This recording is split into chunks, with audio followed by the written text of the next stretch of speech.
नमस्कार। इस वीडियो में हम समझेंगे संविधान का निर्माण कैसे हुआ। वैसे तो इस किताब में बहुत ही संक्षेप में समझाया गया है कि संविधान का निर्माण कैसे हुआ, जबकि देखा जाए तो ये वीडियो काफ़ी लंबा हो सकता है। इस बुक में जितना बताया है हम उतना ही बात करेंगे, उसके बाहर की चीज़ों के बारे में बात नहीं करेंगे। जैसे वैसे तो हमारा संविधान बहुत सारे देशों के जो संविधान हैं उनसे कुछ बहुत अच्छी अच्छी चीज़ें जिसकी हमको ज़रूरत थी हमने ली हैं, लेकिन हम उन सब के बारे में बात नहीं करेंगे क्योंकि इसमें उन सब के बारे में बात नहीं किया है। तो शुरू करते हैं। तो संविधान का निर्माण सबसे जो गठन है संविधान सभा का, ये कैसे होता है। तो 1946 की बात है। 1946 में एक कैबिनेट मिशन आया था अंग्रेजों की तरफ से, उसी के माध्यम से संविधान सभा का गठन किया गया। अब उस संविधान सभा का जब गठन किया गया 1946 की बात है, तो उस टाइम पे जो इसकी पहली बैठक हुई थी 9 दिसंबर 1946 को हुई थी। तो उसमें कौन कौन से सदस्य थे जो उस संविधान सभा में चयनित होकर गए थे। तो उस टाइम पे कोई वयस्क का मताधिकार जैसा ऐसा कुछ नहीं था जैसे आजकल हमारे पास में है कि हर वो आदमी जिसका 18 साल से अधिक उम्र है वो वोट कर सकता है। ऐसा कुछ नहीं था। तो वहाँ पे उस टाइम पे एक प्रांतीय विधानसभाएं होती थी, जैसे हमारी विधानसभा होती है वैसे ही। तो वहाँ से लोग चुनकर आए थे और एक जो देशी रियासतें होती हैं, आप जानते हैं लगभग 500 से ज़्यादा कुछ देशी रियासतें थी। अगर मैं छत्तीसगढ़ की बात करूं 14 रियासतें थी। तो उन सब से भी कुछ कुछ मेंबर्स गए थे। जैसे कांकेर से एक पोटाई करके एक मेंबर थे, मुझे पूरा नाम याद नहीं आ रहा है, तो उनका सरनेम याद है, पोटाई करके थे, तो वो गए थे। तो उस तरह से कुछ लोग प्रांतीय विधानसभाओं से गए थे, कुछ लोग रियासतों से गए थे। उसके बाद आपको मैं बताऊं, जो हमारा प्रस्तावना होता है, वो प्रस्तावना जिसको हम बोलते हैं, जो हमारा हम भारत के लोग से स्टार्ट होता है, जिसमें बेसिकली ये बताया गया है कि हमारा जो संविधान है वो क्या है, उसकी आत्मा क्या है, उस संविधान में जो बेसिक फीचर्स हैं वो क्या है, भारत कैसा है, भारत के लोगों को क्या मिलेगा, किस बात से उनकी रक्षा की जाएगी, क्या उनको सुविधाएं दी जाएंगी, उनका एक बेसिक फीचर्स बताता है।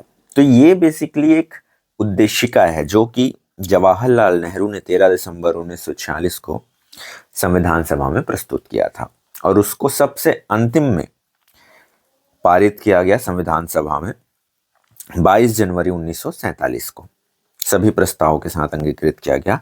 इसी को आगे चल करके संविधान की उद्देशिका कहा गया, प्रीएम्बल ऑफ द कॉन्स्टिट्यूशन कहा गया।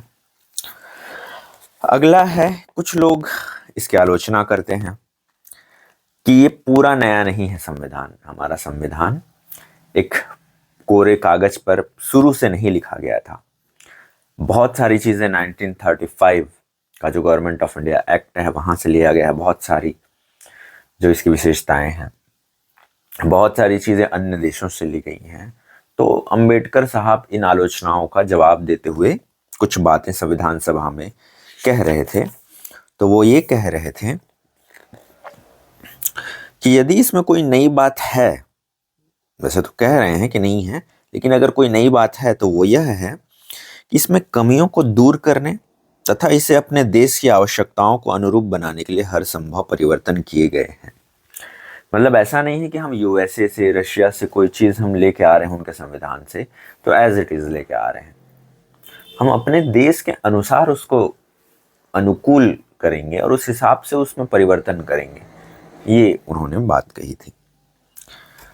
दूसरा, जो राजेंद्र प्रसाद जी हैं, वो ये कहते हैं कि संविधान भी आखिरकार एक मशीन की तरह बेजान है। इसमें प्राणों का संचार उन लोगों द्वारा होता है जो इसे नियंत्रित करते हैं, इसे चलाते हैं। तो भारत को इस समय ऐसे लोगों की आवश्यकता है जो ईमानदार हो, देश हित को सबसे ऊपर रखें। तो बात यही है कि हमको ऐसे लोगों की जरूरत है जो देश हित को ऊपर रखें, ईमानदार हो, सिर्फ अपने धर्म, अपने संप्रदाय या अपने राज्य, गली मोहल्ले तक ही सीमित ना रहे, सिर्फ अपने निजी फायदे के बारे में ना सोचें, जो देश हित के बारे में सोचें। जो पैसा ज़रूरत से ज़्यादा कमाने के बारे में ना सोचें, लोगों को ज़रूरत से ज़्यादा सुविधाएं देने, उन्हें आज़ादी देने, उन्हें एम्पावर करने, इसके बारे में सोचें। यही लोग संविधान को सही अर्थों में सफल बनाएंगे। अब संविधान निर्माण का जो कार्य है, ऐसा नहीं कि 26 नवंबर 1949 को ये पारित हुआ था, 26 जनवरी 1950 को ये लागू हो गया और हम रिपब्लिक कहलाने लग गए। ऐसा नहीं कि संविधान उस दिन कंप्लीट हो गया।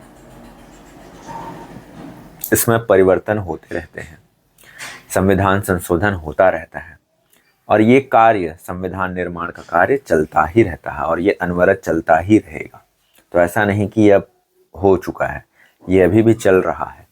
इसीलिए पिछले वीडियो में मैंने बताया था कि सुप्रीम कोर्ट ने इसको क्या कहा था, एक जीवित दस्तावेज, अ लिविंग बॉडी कहा गया था।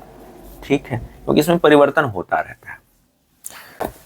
जैसा कि मैंने पहले ही वीडियो में बताया कि इसमें हम उसी के बारे में बात कर रहे हैं जो इस किताब में, जो कि सुभाष सी कश्यप जी की किताब है, हमारा संवैधानिक परिचय।